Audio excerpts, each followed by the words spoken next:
Hi, Mark T the Handyman here. Today, we're going to talk about your furnace. Not only is it not working, but it's not doing nothing.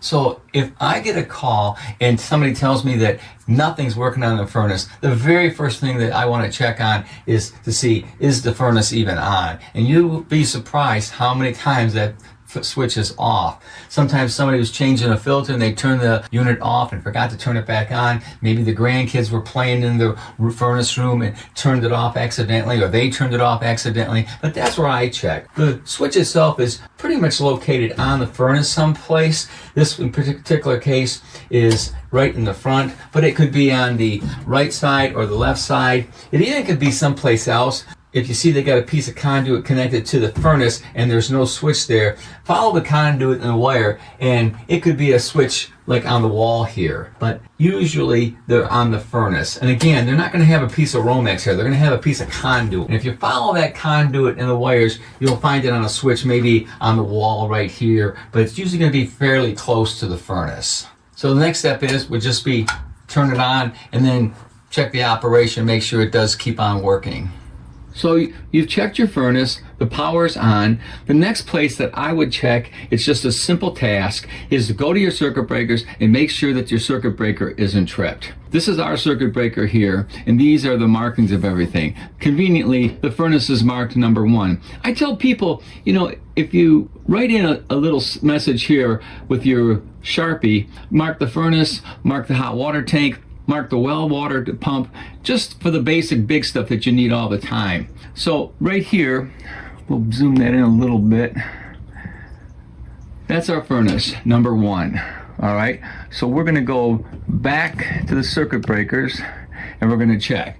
Now in this particular case, the circuit breaker is not blown. If it was blown, it might show it's got a little red signal there. But I tell people, if you're not sure, and a lot of people are fooled by circuit breakers, they say that they're not tripped, and I find, yeah, they sure are. So I always just say, just take it back and then reset it, no matter what.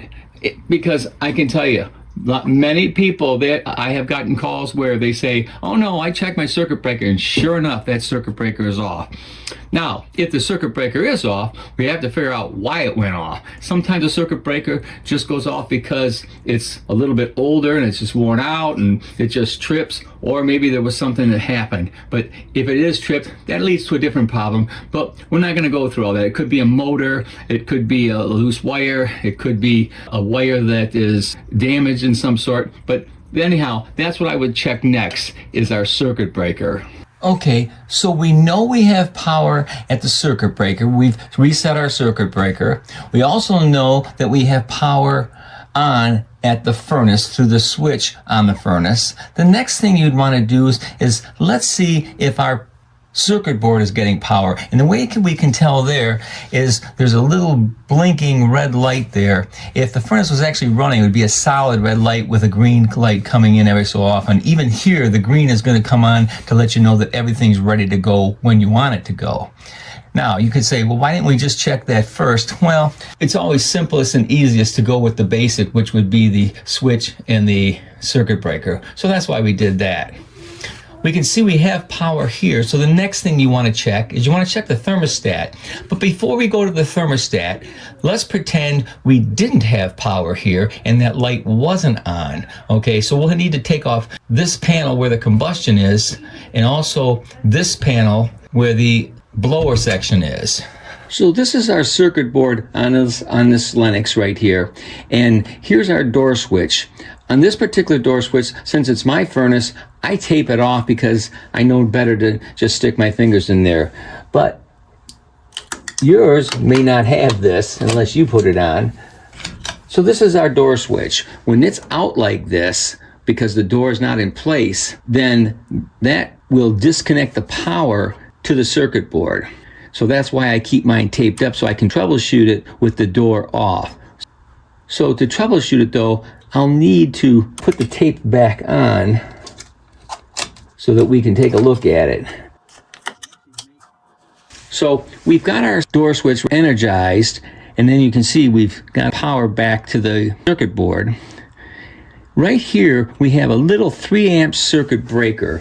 That is something that Lennox has, and other manufacturers may have it, but I know for sure Lennox does have that in a lot of their furnaces. Other circuit boards will have a fuse that is either permanently in the board, or they have a fuse like in an automotive, you can pull it out and replace that fuse that way.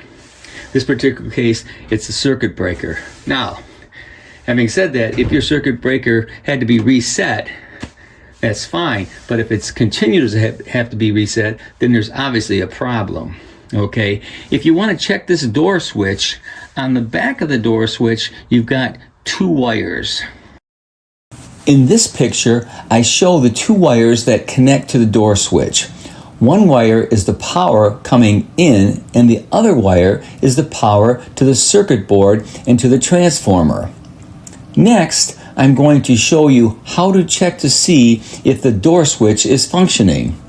First, we need to remove the 2 screws that hold the circuit board assembly, which contains the door switch, the circuit breaker, circuit board, and transformer. Next, I'm going to remove the 2 wires from the door switch.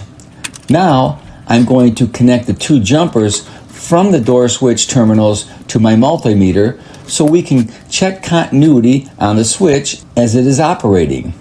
Now, I'm going to set my multimeter to the ohm settings, and then I will push the door switch in and out several times to see if we get the connection when it is closed.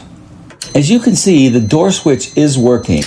If it wasn't working, we would not get continuity when we push the door switch in. Okay, let's reattach the circuit board assembly back to the furnace. And then I will show you how to check to make sure that you have the right voltage and if the transformer is working. The circuit breaker protects the 24 volts that comes from the transformer and feeds the circuit board. First, I'm going to put the tape back on the door switch so I can get the electricity going to the transformer and to the 120 volt side of the circuit board. To make sure the transformer is working, we are going to check the incoming 120 volt circuit and also the 20 volt transformer circuit.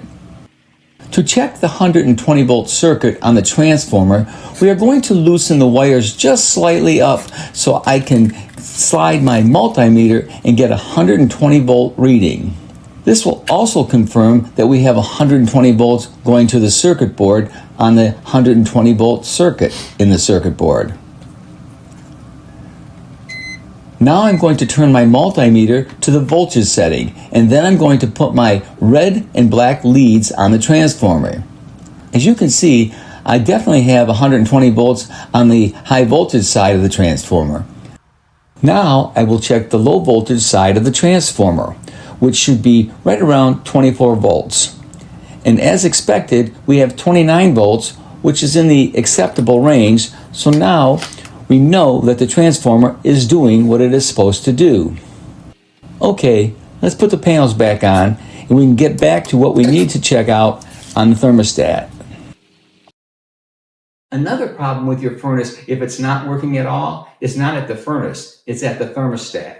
If your batteries are weak and you have a dim screen or no screen at all, that's probably a good indication that you need new batteries. The way you put the new batteries in is generally these new thermostats, they just pop right off. You just pull them off and they've got pins behind there. And what you do is you change the battery at least once a year, and then you put them back in, and then you put the thermostat back into the wall. But what you want to make sure is these pins here, you don't want to get them misaligned and just try to shove it in, because then you'll damage the pins and then you'll have a different kind of a problem at your thermostat. Not all thermostats have batteries, but the ones that do, if the batteries are weak, they won't be able to send a signal to turn the furnace on when it's needed. Another problem that could cause your furnace to failure because of your thermostat is because of weak wire connections on the wall. Make sure there's no damage to the wires, and also make sure your wire connections are tight. Another reason your furnace might not be getting power is because of a defective or plugged up condensate drain pump. If you have a high efficiency furnace, your furnace will generate condensation from the heating process. That means you will need to drain that condensate. Usually the drain line is routed right to the floor drain, which is somewhere nearby the furnace. But if there's no floor drain nearby, then what the contractor will do is install a condensate drain pump and then a hose to drain the water somewhere where there is another drain, such as a utility sink. What happens sometimes is those drain pumps go bad and they stop pumping the water, or they get backed up with sludge that has built up inside them. So the water is no longer able to drain. The condensate pumps have a float switch in them so that if the water starts to back up, the float switch will shut the furnace off and will not turn the furnace back on until the problem is corrected.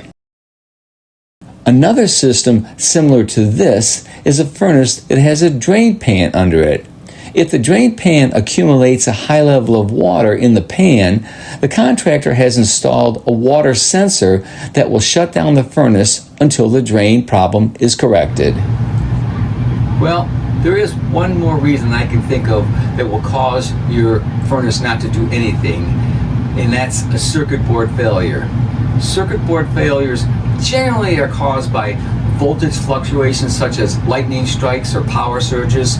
Believe it or not, overheating can cause your circuit board to failure. A dirty filter restricts airflow and makes the furnace work harder and gets that area a little bit warmer than normal, and it wear down the circuit board. Age-related wear. Furnace control boards typically last between 5 and 15 years, with components naturally degrading over time. And another one I can think of is improperly sized fuses. Using the wrong size fuse can lead to insufficient protection, causing the board to failure. If you like this video, give me a thumbs up or a like. If you want to see more of my videos, please subscribe to my YouTube channel. And don't forget to leave a comment. Thanks for watching.